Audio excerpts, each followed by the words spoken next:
সুপ্রিয় দর্শক, আসসালামু আলাইকুম। সবাইকে প্রীতি ও শুভেচ্ছা। আশা করি সকলে ভালো আছেন। লেবুতলা টিভি পক্ষ থেকে সবাইকে শুভেচ্ছা অভিনন্দন। আমি কিন্তু আপনার এই মুহূর্তে তারাকান্দি বাজারে অবস্থান করছি। এখানে কিন্তু আপনার একটি শ্বাসটলে অবস্থান করছি। আর বিশেষ করে আপনার সর্দার সাখাওয়াত হোসেন বকুল সাহেব যে মনোনয়ন পেয়েছেন, এই বিষয়ে কিন্তু আমি সাধারণ জনগণের কাছে, যে এখানে যে জনগণ বসে আছে তা ওনাদের কাছ থেকে বিস্তারিত বিষয় জানবো। আসসালামু আলাইকুম, কেমন আছেন?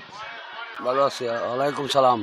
এই মুহূর্তে যে সর্দার সাখাওয়াত হোসেন বকুল সাহেব যে মনোনয়ন পেয়েছেন, আসলে আপনাদের কাছে এই মুহূর্তে কিরকম মনে হচ্ছে? খুব আনন্দ মনে হইতেছে, খুব আনন্দ। খুব আনন্দ। আর সামনে কিরকম আশা করছেন? সামনে বকুল সব বিপুল ভোটে বিজয়ী হইব। আপনার ধারণা কি?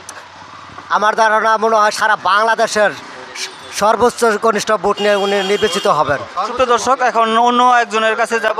আপনার নামটা কি? ঠিক আছে, তাহলে আমাদের কথা হইলো যে বেলাবর বনর্জি সালের উপরে এই যে বকুল সাহেব ইয়া পাইছে, নমিনেশন পাইছে। আমরা মনের মধ্যে আনন্দ, আমরা বকুল সাহেবকে খুব ভালোবাসি, কারণ পুরানো যে লোক আছে এই লোক দিয়েও আমরা ইনশাল্লাহ আমরা বকুল সাহেবকে মাতাল নেওয়ার চেষ্টা করব।